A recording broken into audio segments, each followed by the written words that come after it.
I am a 35 years old female. I don't have the best relationship with my husband's mom.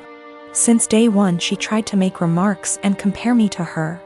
She then tried to get on my good side and started overly praising everything I do and sometimes even copying me, like that one time when she dyed her hair purple just like mine, and when everyone pointed out how ridiculous she looked.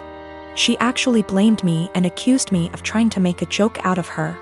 So, anyways, my husband and I took 2 weeks off work to go visit some places out of the country, tourism in other words.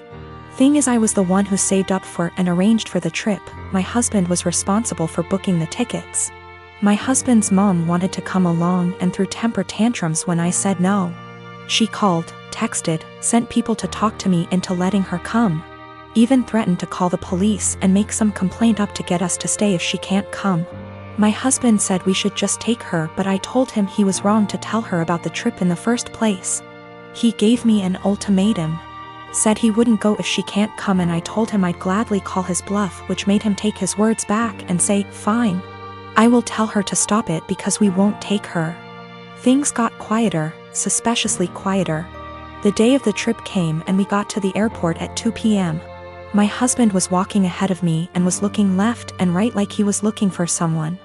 I asked him, but he didn't respond. He led me to the waiting area, and first thing I saw was his mom standing there with her luggage. I froze in my spot. I felt a cold wave washing over me and I was fuming inside. She and my husband were hugging. That's when I quietly turned around and started walking towards the exit. My husband followed me while shouting at me to stop. He tried to stop me, but I told him off the harshest way possible. He tried to say I was overreacting and that his mom was there anyway and I should let it go and not mess the trip up for us. I told him he and his mom could still go and that I was going home. I went home and sobbed into my dog's fur for several minutes. Turned out he booked her a ticket without me knowing.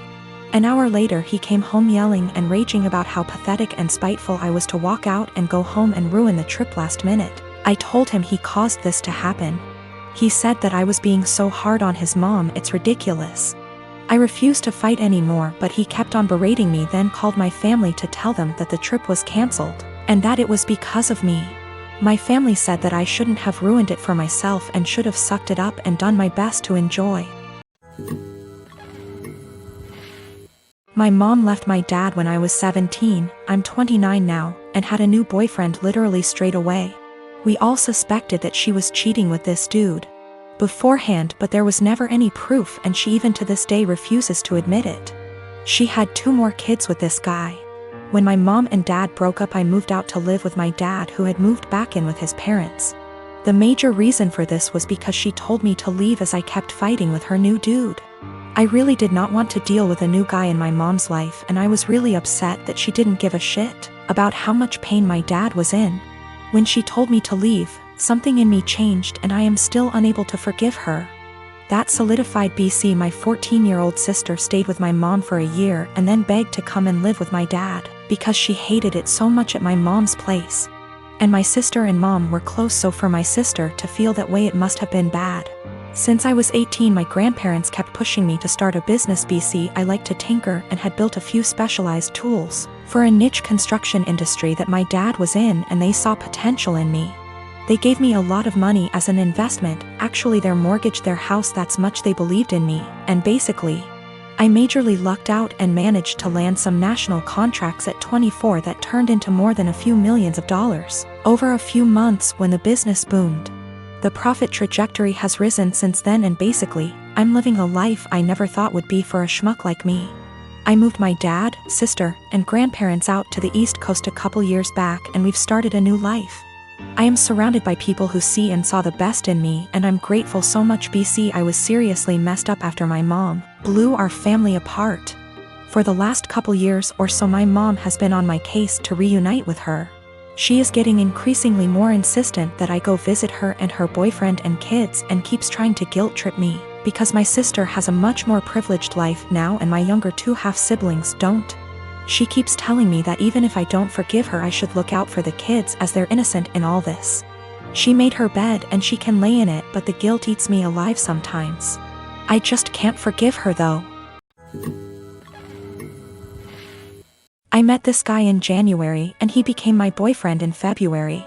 Comes March, the world goes down the drain and we decided to move in together for the time of the pandemic.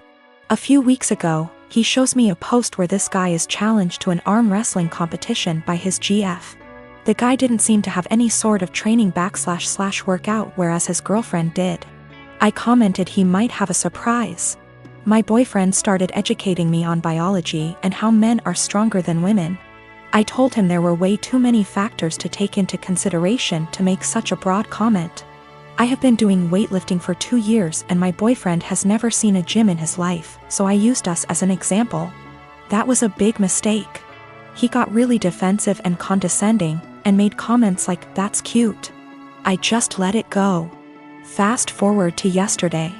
He's playing some game with his friend, online, and I can clearly hear him talk about me. Well, curiosity killed the cat. At first it's all pretty and my ego is bursting, but then he says I'm delusional because I think I'm stronger than him. Pause. Seriously? I know I'm weak, but not weaker than a girl. So later, I decide to call him on his BS. I asked him if he wanted to come work out with me the next day, this morning, so he can show me how strong he is. He accepted and I was happy because I had been dying to bring him and initiate him to something I'm passionate about. So, this morning, we went to my friend's garage. My region allows groups of 10 or less and we wipe everything. I told him we're gonna do deadlifts. It's my favorite exercise and I was already planning to test my personal best, so it was perfect. My friend was there cause he corrects my form and it's been our Sunday ritual since COVID-19. We started light and slowly worked our way up, doing the same number of reps as the other. Comes 185, his form starts to crumble, so we made him go lighter. But 185 really isn't that much for me, so I kept stacking the plates. He looked very supportive and impressed the whole time. I ended up beating my personal best at 265. I was ecstatic and so were they. When we got in the car, he was very silent. I assumed he was just tired. We got home and that's when he exploded and asked me if I was proud of myself. Apparently, I humiliated him in front of my friend. I apologized. I didn't realize he was feeling that way. He got angry and said it really changed the way he saw me, like I'm less of a woman now. He stormed to the basement. I started collecting my things. But now I'm wondering if I should have been reading between the lines and stopped at 190 or something. Or just dropped it and never suggested we work out together. I knew very well I was stronger than him, but I just had to prove it to him. My dad died and I'm scared my family won't get along. So yesterday after my dad comes home he eats what my mom made for him. Eggs and Spam. To be clear, he has a pre-existing medical history of high blood pressure and gout. First found out when he was admitted to the hospital in 2015 when he fell ill, and we basically had to force him to go to the hospital BC he didn't want to go. He was put on medication since, with changes to them maybe a year or so ago. So back to when after he ate. My half-sister heard a thud around 740-ish and told me to check BC. She thought maybe my parents are arguing. I go down and see my dad on the kitchen floor, my mom behind him a few feet away, and I hear him snoring. I ask my mom a question, get worried, run back upstairs and knock on my sister's door. She calls my other sister and also tells me to stop wasting time, call 911. I was scared and frantic. I wish I called 911 or saw him when he came in so I could maybe have called sooner. They get frantic too and we all start yelling at each other and I try to maintain order also as I'm talking to 911 person. At some point in all of this my brother-in-law yells for help and I help him turn my dad onto his side. BC he said he could choke on his saliva. My dad stops snoring and we start panicking. The EMS tells us how to perform CPR but my sisters keep yelling and so I try to get them working together. They finally start working on it. One is doing compression and the other giving him air and sometimes rotating. Fire department and ambulance gets here and they start doing the same thing but also have defibrillators, and honestly, I'm just in shock still.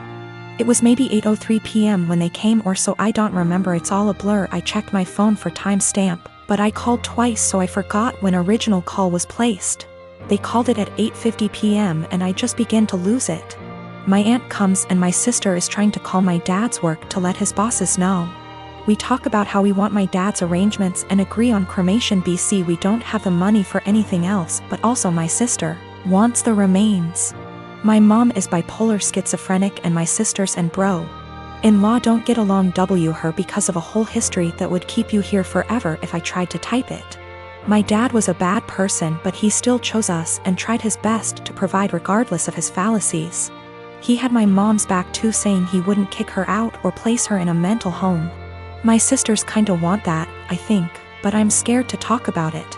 My mom is okay sometimes but also acts up BC of her mental illness sometimes, and my dad and I were her constants regardless of what happened. My mom is old and still wants to benefit from some social security services that my dad had, but my sisters and I think we should get a majority control of his account. There's a lot of renovations to be done BC. He ignored upkeep of the house for a number of years, example, the roof. My mom is not very sad about the ordeal BC. She had a long history of mental abuse from my dad and I understand, but we for some reason stayed together. It how to move forward except for one moment at a time, and I'm still waiting for funeral home to come pick up his body. It's 8:13 a.m. now, been waiting since night before. And I have been crying but also I can't sleep, and I'm sorry if this doesn't meet guidelines. I just need to vent even though I told a few friends. I'm still in disbelief. How this will moving forward. I believe it can though. But it's hard to stay positive.